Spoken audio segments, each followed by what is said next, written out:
बिस्मिल्लाहिर्रहमानिर्रहीम। अस्सलाम वालेकुम।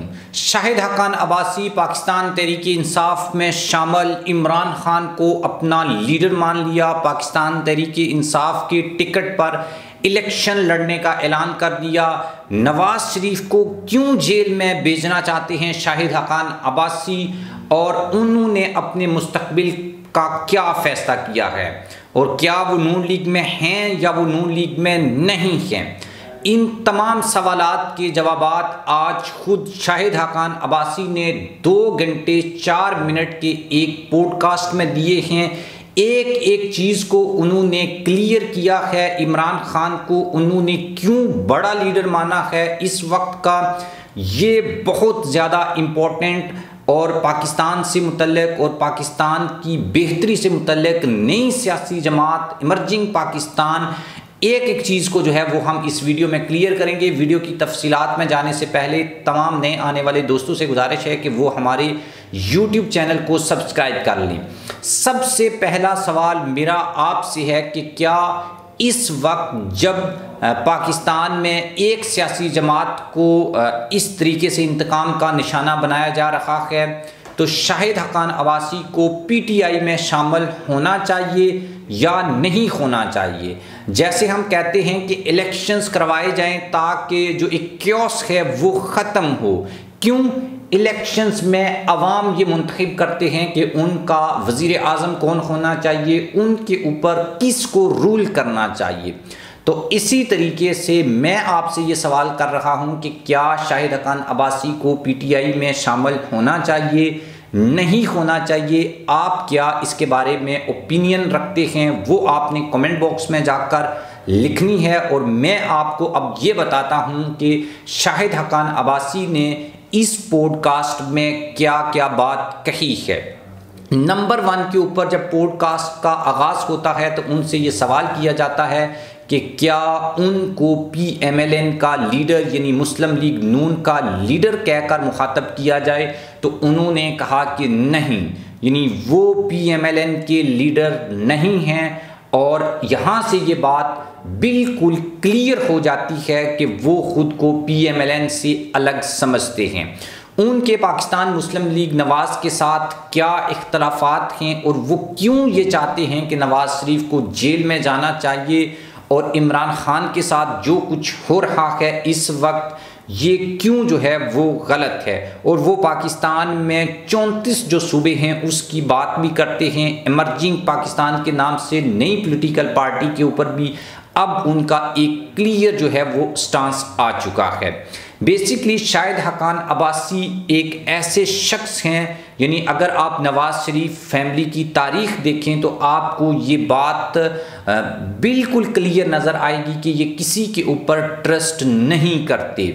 वज़ीर आज़म होगा तो शरीफ होगा, वज़ीर आला होगा तो शरीफ होगा, कौमी असम्बली में अपोजिशन लीडर होगा तो शरीफ होगा, और अगर पंजाब असम्बली में अपोजिशन लीडर होगा तो शरीफ होगा। शरीफ ख़ानदान यानी वज़ीर ख़जाना उनका अपना जो है वो इसहाक डार होगा। किसी भी दूसरे शख्स को किसी इम्पोर्टेंट पोजीशन के ऊपर शरीफ ख़ानदान नहीं देखना चाहता। सीनियर वाइस प्रेसिडेंट मरियम नवाज़, और सबसे बड़ी जो जिसके ऊपर बंदा ना, यानी इवन के सोशल मीडिया का हेड भी इनकी अपनी फैमिली का होगा। और उससे मज़े की बात, जो हंसने वाली बात है वो ये है कि अभी से कुछ टाइम पहले तक नून लीग की यूथ विंग के सदर पता है कौन था? कैप्टन सफदर साहब। यानी कैप्टन सफदर जैसे बंदे को इन्होंने, जिसकी उम्र 50 से भी ऊपर है, उसको यूथ विंग का सदर बनाया हुआ है सिर्फ इसलिए कि बेटा उसका छोटा था और फैमिली में कोई और बंदा नहीं था जिसको यूथ विंग या का सदर बनाया जाए, तो उन्होंने उसको ये ओहदा दिया। लेकिन शाहिद हक़ान अब्बासी साहब एक ऐसे इंसान हैं जिनको इन्होंने वज़ीर आज़म बनाया और अपनी 30-35 साल की जो रफ़ाकत है वो नून लीग के साथ, या शरीफ ख़ानदान, नून लीग मीन्स शरीफ ख़ानदान, उससे उन्होंने ये सब कुछ राहें जो हैं वो जुदा की है।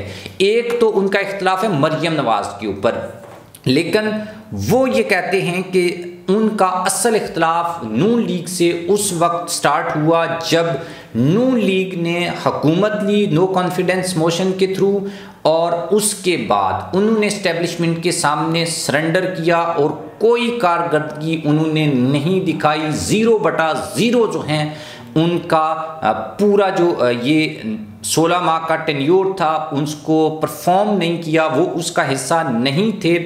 और नवाज शरीफ जो है उसको एंटी स्टैब्लिशमेंट लीडर के तौर पर समझा जाता है, जाना जाता है। वो उसके ऊपर भी घंटों जो है वो बात की जा सकती है कि क्या वो वाकया एंटी स्टैब्लिशमेंट लीडर है, वाकया वो डिक्टेशन नहीं लेता। ये सारी चीज़ें अपनी जगह एक अलग से डिबेट का मौजू हैं।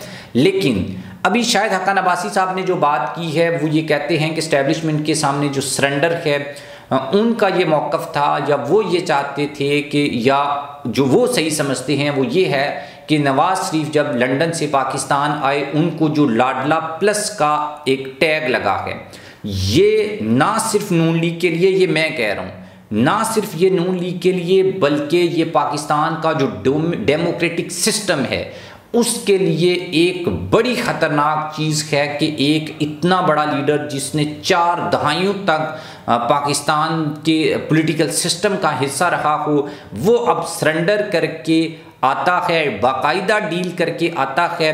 शाहिद हक्कान अब्बासी साहब भी यही कहते हैं कि नवाज शरीफ को एक कन्विक्टेड थे, एब्सकॉन्डर्ड थे, वो अदालत से छुट्टी लेकर गए हुए थे 4 हफ्ते की। वो एक तो 4 साल आए नहीं हैं, फिर जब आए हैं तो वो जिस तरह से आए हैं, उनको लाहौर वाले जलसे में शाहिद हक्कान अब्बासी साहब नहीं गए थे। तो उनसे जब ये सवाल भी किया गया तो उन्होंने बोला कि मैं इसलिए नहीं गया कि नवाज शरीफ को ये जलसा करना ही नहीं चाहिए था, उनको सरेंडर करना चाहिए था, जेल में जाना चाहिए था। नो डाउट उनके मुताबिक नवाज शरीफ के साथ गलत हुआ, वो फैसले गलत थे, लेकिन उसका भी एक तरीकाकार है कि वो अदालत में जाते, वहाँ से चीज़ें करते। और सबसे बड़ा जो नुकसान है वो क्या है, वो ये कि हमारे जो अदारे हैं, जब आप किसी को डील देते हैं तो उसका क्या नुकसान होता है, उसमें आपको अदारों को इस्तेमाल किया जाता है। 1 मिनट के लिए हम ये तस्लीम कर लेते हैं कि नवाज शरीफ के साथ ज़्यादती हुई, तो उस वक्त इन्हीं अदारों को इस्तेमाल किया गया नवाज शरीफ के खिलाफ। अब उन्हीं अदारों के थ्रू उन्हीं फैसलों को रिवर्स किया जा रहा है। पहले ही पाकिस्तान में नैब, इलेक्शन कमीशन, जुडिशरी, उसके साथ साथ जो आपका एक तीसरा अदारा है वो भी, इनकी पहले ही कोई क्रेडिबिलिटी नहीं है।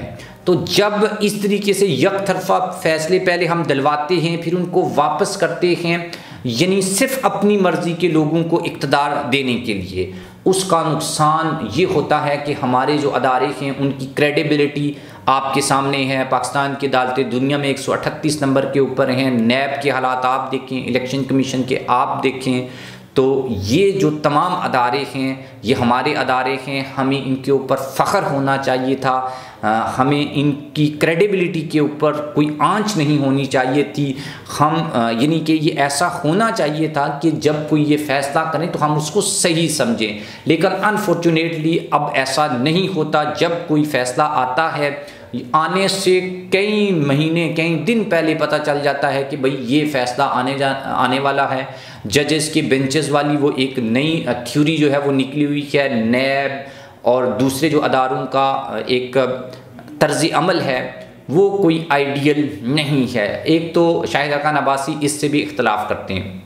तो एक सवाल उनसे ये पूछा गया इलेक्शंस के बारे में, तो पीटीआई के टिकट पर इलेक्शंस की बात को भी उन्होंने साफ इनकार कर दिया, और ये क्लैरिटी जो है वो बड़ी क्लियरली उन्होंने ये बात बोली।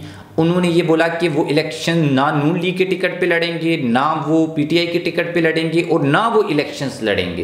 यानी वो समझते हैं कि ये इलेक्शंस जो हैं ये मुल्क में अदम इस्तेकाम का बाइस बनेंगे, और जब ये इलेक्शंस हो जाएंगे तो उसके बाद हालात ज़्यादा ख़राब होंगे। तो इसलिए एक सियासी जमात के ख़िलाफ़ जो इक़दाम किए जाए हैं उनको बंद होना चाहिए, लेवल प्लेइंग फील्ड होनी चाहिए, और इलेक्शंस के पहले ये इन्वायरमेंट बनाया जाए कि इलेक्शंस के बाद अच्छा इन्वायरमेंट बनेगा। पॉलिटिकल जो स्टेबिलिटी है उसी से इकोनॉमी की जो स्टेबिलिटी है वो भी, क्योंकि चोली दामन का साथ होता है, तो इसलिए ये इलेक्शंस कोई एक्साइटेड नहीं है, वो इनको इररेलेवेंट समझते हैं। जिस तरीके से आजकल जो नवाज शरीफ ने कल ख़ताब किया था और अवाम ने जिस तरीके से नवाज शरीफ को इररेलेवेंट समझा कि उन्होंने क्या बोला क्या नहीं बोला, किसी को कोई इससे सरोकार नहीं है, उसी तरीके से पाकिस्तान के अवाम को अगले इलेक्शन से भी कोई सरोकार नहीं है। आप वो गहमा गहमी नहीं देखते। आज ही सुप्रीम कोर्ट ने ये कह दिया है कि इलेक्शन शेड्यूल आज ही रात को जारी होगा और उन्होंने लाहौर हाई कोर्ट का जो फैसला है उसको मुअत्तल कर दिया है। लेकिन उसके बाद भी आपको कोई एक्साइटमेंट नज़र नहीं आती। एक्साइटमेंट नज़र ना आने की वजह यह है कि जो शख्स सबसे ज़्यादा रेलिवेंट है वो जेल में है और जो सबसे ज़्यादा इररेलेवेंट है उसको इक़्तिदार देने के लिए उसकी राहें जो हैं वो हमवार की जा रही हैं। और शाहिद हक़ान अब्बासी भी ये समझते हैं कि कोई भी सियासी जमात यानी नून लीग को खुश होने की ज़रूरत नहीं है, वो इक़्तिदार में नहीं आ रही। किसी भी सियासी जमात को कोई वाज़िह अक्सरियत नहीं मिलेगी, हंग टाइप की एक पार्लियामेंट बनेगी।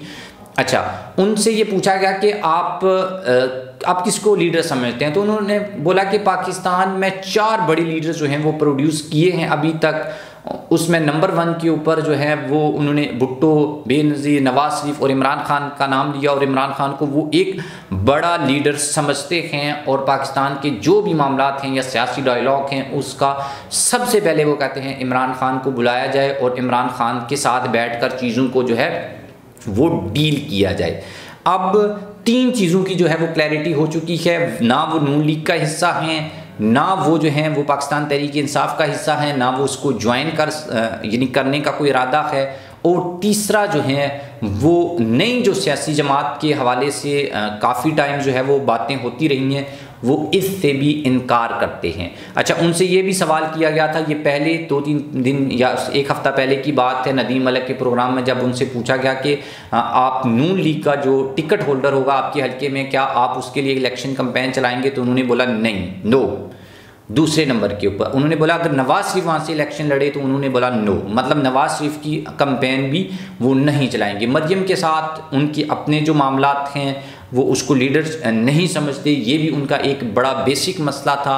दूसरा मसला ये था कि नून लीग ने जिस तरीके से सरेंडर किया है एस्टेब्लिशमेंट के सामने, वो भी उसकी भी वो मुखालफत करते हैं और यहाँ तक मुखालफत करते हैं कि उन्होंने नून लीग से अपनी राहें जुदा कर ली एक ऐसी सियासी पार्टी से जिसने उनको वज़ीर आज़म बनाया था, वो उससे भी अलग हो चुके हैं। और ये जो इस तरह का इन्वायरमेंट है, यकीन करें कि एक्साइटमेंट नहीं है इलेक्शंस की, कौन जीतेगा कौन हारेगा। नवाज शरीफ से तो ज़्यादा रेलिवेंट शेर अफजल मरवत साहब हैं। यानी आज अगर हम बात करें तो इमरान खान जिस बंदे के सर के ऊपर हाथ रखेगा वही लीडर है, और जो इमरान खान की मुखालफत में अपोजिट ब्लॉक में खड़ा होगा, वो जर्नलिस्ट हो, वो कोई भी हो, लीडर हो, कोई शख्स हो, कोई सेलिब्रिटी हो, मोटिवेशनल स्पीकर हो, कोई मजहबी स्कॉलर हो, वो सब इररेलेवेंट आपको नज़र आएंगे। ये बात इस वक्त एक बड़ी हकीकत के तौर पर सामने आ चुकी है, और जो लोग इसको हकीकत समझ लेंगे और आवाम की जो मंशा है, आवाम की जो राय है उसका एहतराम करेंगे तो पाकिस्तान इंशाल्लाह तरक्की भी करेगा, स्टेबिलिटी की तरफ भी जाएगा। बस हमें ये देखना चाहिए कि लोग क्या चाहते हैं। जो लोग चाहते हैं, जो अक्सरियत चाहती है वो होगा तो पाकिस्तान के सारे मामला जो हैं वो सही हो जाएंगे। इससे पहले हम 70-75 साल मुख्तलिफ़ किस्म के एक्सपेरिमेंट करते आए हैं, और हमें अब ये सब छोड़कर जिसका जो काम है उसको वो काम करना चाहिए, जिसकी सैलरी उसको मिलती है, जिसके लिए उसको ट्रेन किया गया है, जिसके लिए या जिस इन्वायरमेंट में उसने ये सब कुछ किया है, जो ट्रेनिंग या जो काम आइन में उसको दिया गया है, वो सब अपने अपने काम पे लग जाएं तो इंशाअल्लाह पाकिस्तान भी अपने काम पे लग जाएगा और आपको आउटपुट देगा और आप तरक्की करेंगे। आप इसके बारे में क्या राय रखते हैं कमेंट बॉक्स में जाकर ज़रूर लिखिएगा।